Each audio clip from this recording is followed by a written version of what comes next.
তীব্র তাপদাহের কারণে তৃষ্ণার্ত ক্লান্ত মানুষের মাঝে বিনামূল্যে সুপেয় পানি, খাবার, স্যালাইন, ছাতা, গামছা বিতরণ করেছে চট্টগ্রাম মহানগর স্বেচ্ছাসেবক লীগের সভাপতি দেবাশিস নাথ দেবু।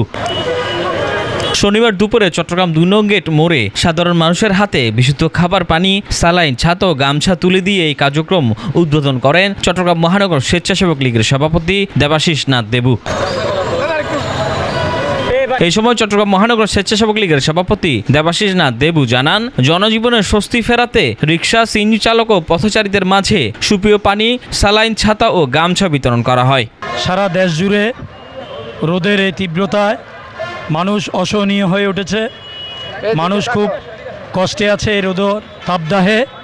তাই আমরা অত্র এলাকার কৃতি সন্তান চট্টলবীর আলহাজ এবিএম মহিউদ্দিন চৌধুরীর সুযোগ্য সন্তান মাননীয় শিক্ষামন্ত্রী ব্যারিস্টার মহিবুল হাসান চৌধুরী নওফেল এমপি মহোদয়ের পক্ষে আমরা ওনারই এলাকায় এই ২ নম্বর গেট চত্বরে আজকে আমরা পথচারী, রিক্সা চালক এবং রাস্তায় যারা যাচ্ছেন রৌদ্রের তীব্রতায় অসহ্য হয়ে পড়েছেন ভাই বোনদেরকে আমরা পানীয় জল এবং আমরা ওট স্যালাইন এবং ছাতা, গামছা সহ আমরা বিভিন্নভাবে মানুষের পাশে দাঁড়িয়েছি।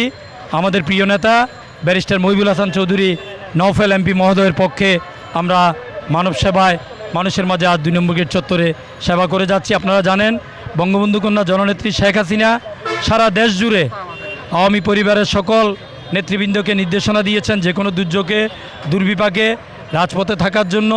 তাই আমরা আমাদের অত্র এলাকার প্রিয় নেতা, অত্র এলাকার সাংসদ, আমাদের প্রিয় নেতা ব্যারিস্টার মহিবুল হাসান চৌধুরী নওফেল মহোদয়ের পক্ষে আমরা মানুষের মাঝে ওট স্যালাইন, পানি এবং ছাতা এবং গামছা, রিক্সা চালক ভাইদেরকে ছাতা, গামছা সহ বিভিন্নভাবে সহায়তার জন্য আমরা এগিয়ে এসেছি। এই সময় চট্টগ্রাম মহানগর স্বেচ্ছাসেবক লীগ নেতা মোহাম্মদ আলী চৌধুরী সহ অন্যান্য নেতৃবৃন্দরা উপস্থিত ছিলেন। Desk report 24 Chittagong.